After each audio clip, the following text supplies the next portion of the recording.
Ang sinasabi ngayon ni Mr. Padilla, legend na daw etong si Digong. Kaya eto daw ng pagkakakulong niya sa ibang bansa para daw etong pag-confirm na selyuhan na daw natin yung pagkabayani niya. Ayan. Nagdala ka na naman po ng kahihiyan sa pamilya niyo, sa mga kaanak niyo, sa Senado. Dahil talagang kahihiya yung mga ganitong klaseng statements. Legend na daw si Digong. Ang sinasabi naman ng mga kababayan natin, the legend of drug lord si Digong. Oh, yan ang totoo.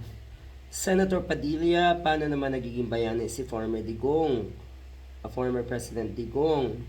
Ang totoo niyan, ang kanyang kinaharap na kaso ay hindi basta-basta.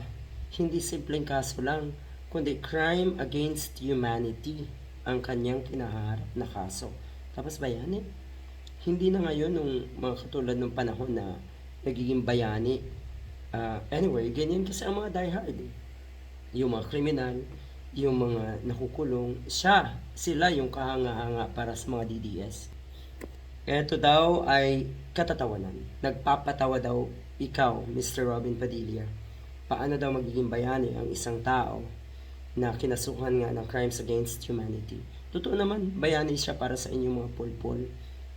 Diba inamin ni Mr. Padilla na tuta daw talaga siya ni Duterte.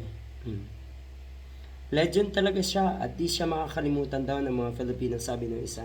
Dahil siya ang unang-una na nakulong na presidente sa The Hague dahil sa crime against humanity. So talagang legend nga. Hindi talaga matatawaran yung kahihiyan na binigay niya para sa ating bansa. Na sa tingin naman ng mga diehard ay isang bagay na pwedeng ika-proud. Baliktad na kaisipan.